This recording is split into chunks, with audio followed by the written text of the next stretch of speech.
Dans le désert, Dieu prend soin. D'après Exode 16. Je m'appelle Scarabée.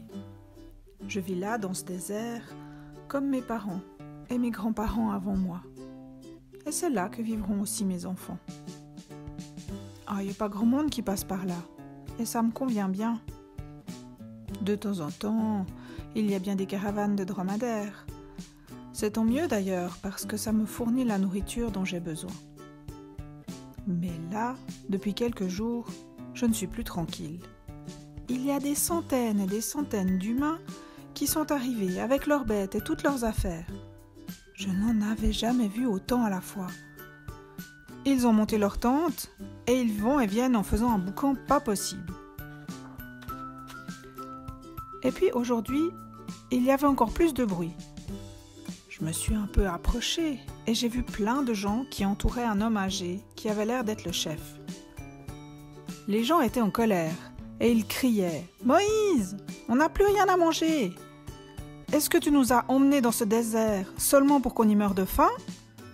Quand on était en Égypte, on n'était pas libre, mais au moins, on avait toujours de quoi manger. » L'homme qui avait été appelé Moïse s'est éloigné pour prier et parler avec Dieu.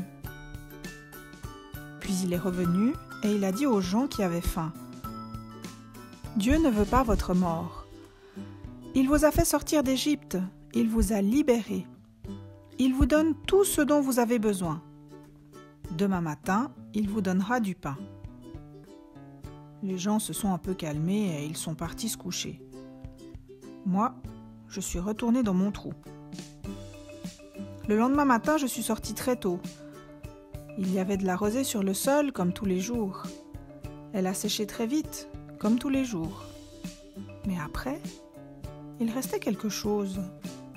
C'était blanc, granuleux. Les Hébreux, quand ils sont sortis de leur tente, étaient très étonnés. Ils n'arrêtaient pas de se demander les uns aux autres « Qu'est-ce que c'est ? Mais qu'est-ce que c'est ?» Alors Moïse leur a dit « C'est la nourriture que Dieu vous donne.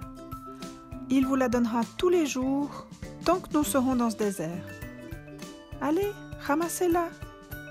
Mais ne prenez que ce dont vous avez besoin pour votre famille aujourd'hui. » Et c'est ce qu'ils ont fait. Je les voyais courir partout, ramasser cette nourriture dans des pots et des paniers et l'emporter dans leur tente. Je me suis tenue à l'écart, j'avais peur de me faire marcher dessus. Les gens avaient l'air contents. Les enfants n'arrêtaient pas de goûter ce drôle d'aliment plutôt que de le ramasser et de le porter sous les tentes, comme les adultes le leur avaient demandé. J'entendais les enfants se dire les uns aux autres « C'est bon !» ou bien « Oh, ça a un goût de miel !» Mais certains adultes ont eu peur de ne pas avoir assez pour le lendemain. Alors ils ont pris plus que ce qu'ils pouvaient manger en un jour. Ils ont rempli tous les récipients qu'ils avaient dans leur tente. Je dois vous dire, je les comprends. Moi aussi j'ai peur de manquer. Alors j'ai toujours ma réserve de nourriture avec moi. Je roule ma boule partout où je vais. Mais le lendemain, quand ces gens ont ouvert leur pot, on ne pouvait plus manger ce qu'ils avaient gardé. Il y avait de la pourriture et des vers. Ah! Et surtout, le lendemain, quand les Hébreux sont sortis de leur tente, il y avait de nouveau cette chose blanche partout sur le sol. Les gens n'avaient qu'à se baisser pour la ramasser.